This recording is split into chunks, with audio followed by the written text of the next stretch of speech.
Hello students. So here we just start a topic that is Venn diagram. देखो ये topic आपका relate करता है सेट से। ओके जस्ट हमने स्टडी किया था सेट। ओके सेट में हमने डिफरेंट टाइप्स का आपको सेट बताया था, कैसे सेट में डिसजॉइंट सेट क्या होते हैं, फाइनाइट सेट क्या होते हैं। ओके इसमें सेट बिल्डर फॉर्म क्या होता है, टेबुलर फॉर्म क्या होता है, lot of thing I just discuss in last classes. So from here just we started a Venn diagram of that set. देखो वेन डायग्राम क्या होता है, ओके इसके बारे में स्टडी करेंगे, ठीक है। तो पहले तो आप ये देखो, इसमें आप जैसे सपोज करो, यस इसमें देखो पहले आप डिसजॉइंट सेट, जस्ट हमने आपको ये बताया था डिसजॉइंट सेट का मतलब आप क्या जान रहे थे। अगर सपोज करो ए और बी दो डिसजॉइंट सेट हैं, इसका मतलब आप क्या समझते हैं डिसजॉइंट सेट का मतलब इनका इंटरसेक्शन क्या आना चाहिए, 5, A intersection B equal to 5। Okay ये देखो यही आपका जैसे इसमें जस्ट वेट ओके ओके ठीक है। तो पहले तो आप ये देखो, इसमें आप यदि सपोज करो आपको इसमें क्या बताना, वेन डायग्राम के थ्रू बताना है कि वेन डायग्राम क्या होते हैं। पहले ये ध्यान देना जस्ट वेट, ठीक है। पहले आप डिसजॉइंट सेट समझ लो। डिसजॉइंट सेट ये हमने आपको लास्ट लेक्चर में ये बताया था। सपोज करो आपके पास A and B are two set, अगर दो सेट हैं आपके पास, और अगर जो ए इंटरसेक्शन बी इक्वल्स क्या आ जाए 5, तो ये आपका इंप्लाई हो जाता है ना, ये आपस में डिसजॉइंट है। क्या है? Disjoint set. ओके अब देखो वेन डायग्राम में आप कैसे एलिमेंट्स को ध्यान मतलब रखोगे, ठीक है। तो वेन डायग्राम में सपोज करो कि वेन डायग्राम यदि आपको हम बता रहे हैं, जैसे जस्ट वेट सपोज करो, देखो वेन डायग्राम किसके किसके लिए होगा, ध्यान देना। वेन डायग्राम आप पढ़ोगे ए यूनियन बी के लिए पढ़ोगे। ए यूनियन बी हमने लास्ट लेक्चर में बता दिया था, A intersection B, A difference B, B difference A, समझ पा रहे हैं। यानी इन सब के लिए आपको वेन डायग्राम में आपको ए डैश दे दिया जाएगा, ए डैश या ए कॉम्प्लीमेंट इसी को बोलेंगे, और ए कॉम्प्लीमेंट, ठीक है। इस टाइप के सेट के लिए आप क्या वेन डायग्राम पढ़ोगे। तो देखो इसमें वेन डायग्राम में कुछ हम आपको नोटेशंस बता रहे हैं, ठीक है। तो सपोज करो जैसे इसमें ये देखो वेन डायग्राम, पहले तो ये बेसिक आप समझ जाओ वेन डायग्राम क्या होता है, इसके बेसिक्स हम आपको जस्ट समझा रहे हैं। यहाँ जैसे आप देखो जो हम पोर्शन अंडरलाइन कर रहे हैं ना, इसको आप थोड़े से सही से ध्यान देना। कह रहा है John Venn 1834 to 1923 and English mathematician. ये कोई जॉन वेन थे जो इंग्लिश मैथमेटिशियन थे। ध्यान देना जो जॉन वेन थे ना, इसे अपने ही नाम पे इन्होंने वेन डायग्राम नाम दे दिया, ठीक है। तो ये कह रहा है John when 1834 to 1923 an English mathematician introduced the concept of pictorial representing set by elements bounded with a closed figure। मतलब ये कह रहा है किसी क्लोज्ड फिगर में एलिमेंट्स को हम रखते हैं, ठीक है। Is why this geometrical figure are known as a Venn diagram. मतलब वेन डायग्राम का मतलब सिंपल सा कुछ नहीं, अगर किसी क्लोज्ड फिगर में, किसी भी क्लोज्ड फिगर में आप एलिमेंट्स को रख रहे हैं ना, तो that is your Venn diagram. ये जॉन वेन मैथमेटिशियन थे, इन्होंने ये दिया था। ओके तो इसको आप ऐसे चाहो तो समझ सकते हो, ठीक। अब जैसे ये देखो some of basic fact about Venn diagram, इसमें कुछ बेसिक फैक्ट है, ये आप ध्यान रखना। बस ये चीजें बता रहे, इसके जस्ट हम क्वेश्चन पाएंगे वो अच्छे समझ में आएगा। Okay no doubt about it. ये कह रहा था universal set is represented by a rectangle. जो यूनिवर्सल सेट होता है उसको हमेशा एक रेक्टेंगल के द्वारा रिप्रेजेंट करते हैं। रेक्टेंगल के द्वारा रिप्रेजेंट करने का मतलब क्या समझ है, ऐसे ऐसे ये कुछ आपका क्या है, जस्ट वेट, ऐसे रेक्टेंगल का मतलब ऐसे ना, ये आपका क्या है, ये आपका रेक्टेंगल है। तो इसको जब भी वेन डायग्राम को जब भी हम रिप्रेजेंट करेंगे तो some of the basic fact about Venn diagram are the universal set is represented by a rectangle. जो भी यूनिवर्सल सेट होगा ना, यूनिवर्सल सेट को मोस्टली यू से भी डिनोट करते हैं। ओके तो ये आपको जो भी नोटेशंस मे बी वेरी मतलब नोटेशंस आपके यहाँ कुछ भी हो सकते हैं, लेकिन यूनिवर्सल सेट को सपोज कर दिया हम यू से रिप्रेजेंट करते हैं। ओके ये कह रहे थे universal set is represented by a rectangle, the all the element of the set under consideration lie in the interior of the angle. Rectangle मतलब इसमें जितने भी रेक्टेंगल लाई करेंगे, ध्यान देना इसमें जितने भी, वो सारे इस रेक्टेंगल के अंदर ही पॉइंट्स होंगे। समझ पा रहे? यानी जो भी आपका ये क्या होगा वेन डायग्राम है, अगर एलिमेंट्स को लिख रहा है ना तो ये सारे रेक्टेंगल के अंदर ही रहेंगे। तो वही कह रहा है that is a set considered consideration lie in the interior of the rectangle. Okay, तो ये आप पॉइंट्स को थोड़े से ध्यान रखोगे। जैसे यही था, ये मान लो कि अगर आपका यूनिवर्सल सेट है, इसको और हम यू से भी डिनोट कर सकते हैं, ठीक है। इसमें जो भी एलिमेंट रखेंगे ना इसी के अंदर रखेंगे, इसी के अंदर, बस और कुछ नहीं। जैसे देखो ये कह रहा है सेट इज रिप्रेजेंटेड बाय ये सर्कल आ रहे ellipse all the element of the set lie in the interior of the circle and are written inside the circle. The name are the and cardinal number of a set are written on the boundary of the circle. समझ पा रहे हैं, यानी इसको कहाँ रखते हैं हम, बाउंड्री ऑफ द सर्कल रखते हैं, ठीक है। जैसे ये सारे एलिमेंट है, इस सारे एलिमेंट का मतलब ये अंदर रहने का मतलब है एलिमेंट्स के एलिमेंट है। ओके, अगर ये सारे एलिमेंट्स है, सपोज कि कोई सेट है 1 2 3, ओके, और ये अगर मेरा सेट है, जैसे ध्यान देना, तो इस वेन डायग्राम में कौन कौन से एलिमेंट है, तो 1 है 2 है और 3 है। तो इन सिमिलर अगर सपोज करो ये कोई रेक्टेंगल है, रेक्टेंगल का मतलब क्या समझ रहे हैं आप, वेन डायग्राम समझोगे, समझ पा रहे हैं ना, रेक्टेंगल का मतलब आप क्या समझोगे, तो आप वेन डायग्राम, ठीक है। और ये ध्यान देना, वेन डायग्राम में जब भी एलिमेंट्स को लिखते हैं ना, और सपोज कि ये जो भी सर्कल के इसमें सारे एलिमेंट को इसने रख दिया है, एक एलिमेंट को बाहर रखा, इसका मतलब ये हुआ ये जो 6 बाहर है इस सेट का 6 एलिमेंट नहीं है। समझ में आ रहा है ना, यानी ये जो सेट ए का तो एलिमेंट नहीं है, लेकिन ये यूनिवर्सल सेट में है। और यूनिवर्सल सेट में ध्यान देना, यूनिवर्सल सेट में यहाँ का भी एलिमेंट होता है, यहाँ का भी, यहाँ का भी, यहाँ मतलब हर जगह का यूनिवर्सल सेट में क्या होते हैं आपके एलिमेंट्स होते हैं। ओके, तो ये देखो यही आपसे कहा जा रहा है, जस्ट वेट, इसको आप पढ़ सकते हो। A set is represented by a circle R and an ellipse. All the element of the set lie in the interior of the circle. Circle are written inside the circle. The name and cardinal number of the set written on the boundary of the circle. ठीक है, तो ये सारे आपके जो भी points हैं, इन points को आप ध्यान रखना। ओके, ये पॉइंट्स आपके लिए इम्पोर्टेंट हैं, ठीक है। जस्ट वेट,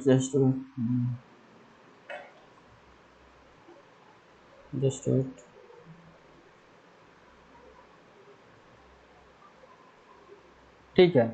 तो ये आप पॉइंट्स को क्या रखोगे, रिकॉल रखोगे। ओके, कि मतलब क्या होते हैं। अब यहाँ से ध्यान है, जो थर्ड पॉइंट है ये आपसे कहा जा रहा है, third point, if two circle of equal radius describe two set this does not necessary, ठीक है, कह रहा है if two circle of equal radius describe two set this does not necessarily mean that the sets are equal.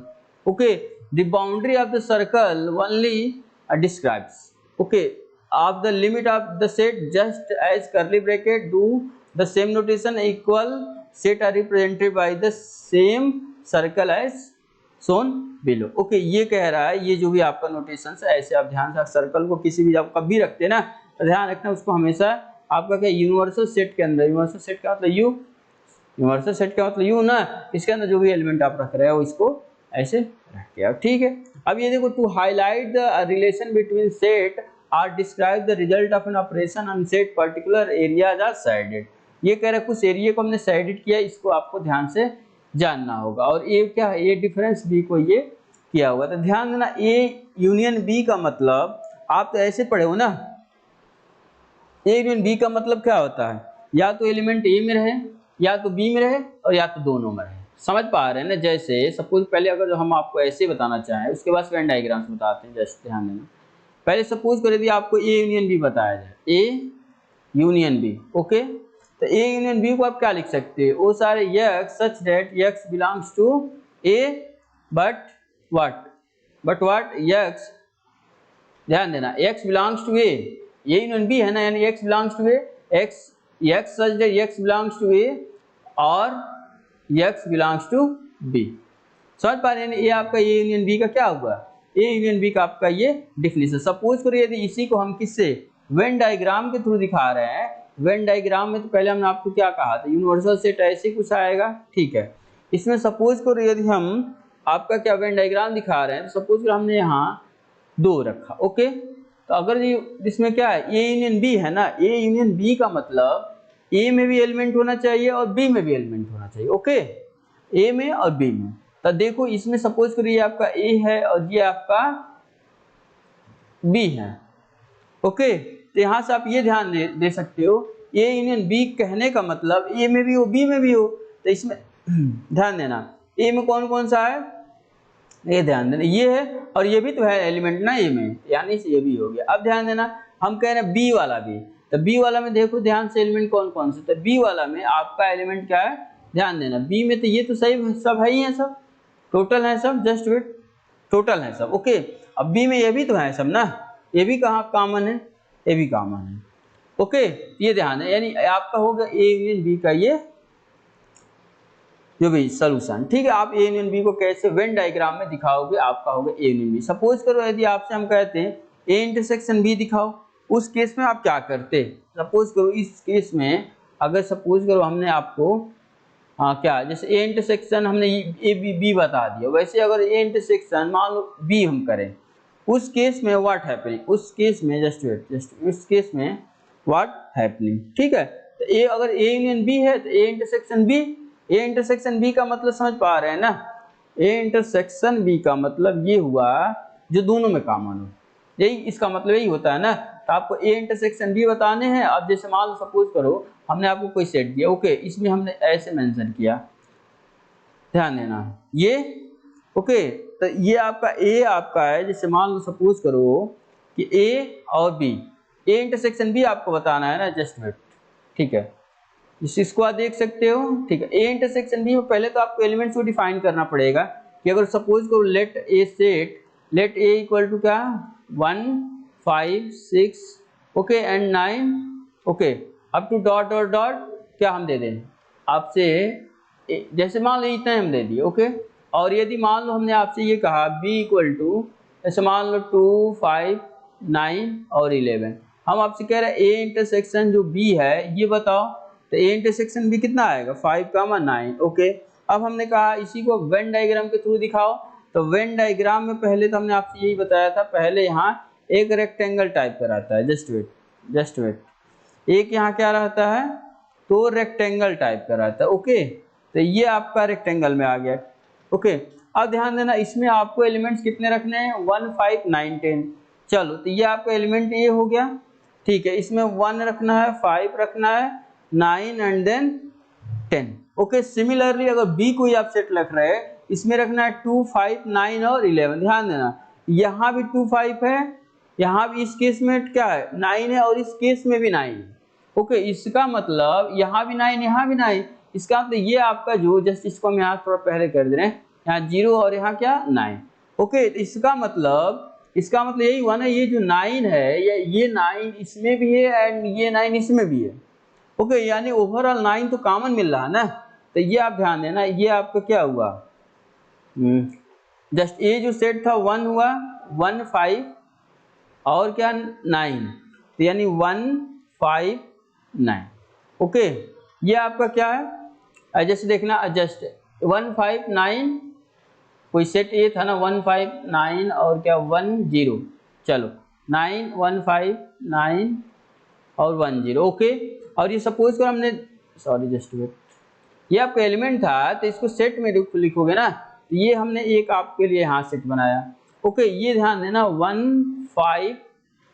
5 9 okay 1 5 9 और क्या यहाँ 10, चलो अब इसमें देखना क्या है 1 5 9 2 5 9 और 11, यानी देखो 2 और व्हाट इसमें देखो 2 नहीं है, यानी ओवरऑल आपका 5 और 9 कॉमन आ रहा है ना, यानी 5 और 9, यानी 5 और 9 को हम कहाँ भेजेंगे जस्ट वेट इसको 5 और 9 ओके। यही ध्यान देना ये आपका जस्ट वेट क्या होता है, हम आपसे ए इंटरसेक्शन भी बता रहे हैं ना, आपसे ए इंटरसेक्शन भी बता रहे हैं, तो आप ऐसे कर लो ए और ऐसे कर लो बी ओके। जस्ट थोड़ा सा आपको हम चाह रहे हैं ना बड़ा सा दिख जाए बस, चलो ये थोड़ा सा लग रहा है कुछ काम हो जाएगा ठीक है। चलो ठीक है, मान लो ये ज्वाइन ओके।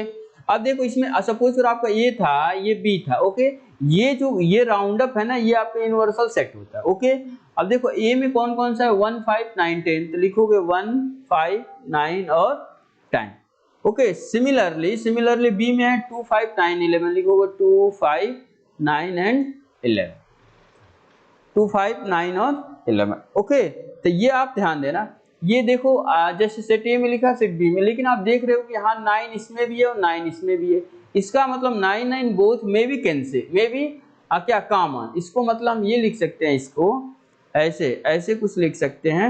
ये क्या आएगा 1 जस्ट 1 5 1 ऐसे और क्या 9, तो ये आपका आएगा 5 और ये जस्ट वेट ये 5 हो जाएगा। और इसके बाद से देखना सेट इज में, अरे 1 हो गया 5 हो गया 1 5 यस और क्या 9 1 5 9 और क्या 10, तो यहाँ ये है। और यहाँ भी देखना ध्यान देना, इसमें कॉमन क्या है, तो 5 और जस्ट वेट 5 और 9, तो यानी 9 को आप यहाँ 10 को यहाँ कर दो और 9 को यहाँ, यानी ऐसे। ओके, अब फिर ये ध्यान देना ये आपस में ऐसे हो जाएंगे। तो यहाँ देखना सेट बी में क्या था, सेट बी में तो था 2 और 5 जस्ट हमने इससे हो गया, उसके बाद से 9 भी इसके साथ, उसके बाद से 11।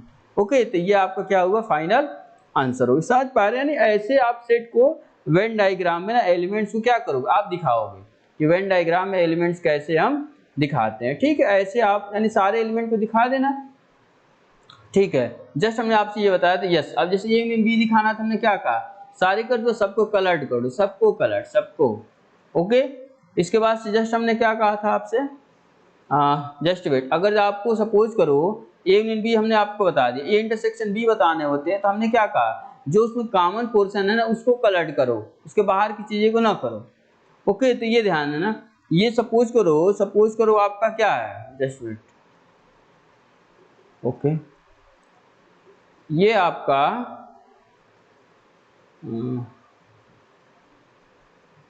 जस्ट वेट, तो देखो ए यूनियन बी बता, बस ए इंटरसेक्शन बी में ना क्या है ना, जो आपका कॉमन पोर्शन है बस उसको डार्क थोड़ा सा कर दो, बस हो गया। ए इंटरसेक्शन बी आपको बनाना है, तो देखो ए इंटरसेक्शन बी का मतलब जो कॉमन एक्चुअली ए इंटरसेक्शन भी बताना है ना, मतलब जो दोनों में कॉमन हुए, जो कॉमन एक्चुअली यहाँ पे आप देख रहे हैं कॉमन, तो ये आपके इंटरसेक्शन बी के एलिमेंट्स आ जाएंगे। समझ पा रहे हैं ना, यानी ये आप क्या कर सकते हो, वेन डायग्राम से आप इसको सॉल्व कर सकते हैं। ठीक है, और इससे भी जो भी प्रॉब्लम्स होंगे वो आपको नेक्स्ट टाइम में हम देखते हैं। ठीक है, उसके बाद से सही से आप पढ़ते रहिए, then I will just meet in next lecture. Okay, ठीक है, ये जो भी वेन डायग्राम से, इसके बाद से डिफरेंस वाला पढ़ेंगे हम लोग, देन कॉम्प्लीमेंट वाला इसका पढ़ेंगे। ठीक है, फिर मिलते हैं नेक्स्ट लेक्चर में। ओके।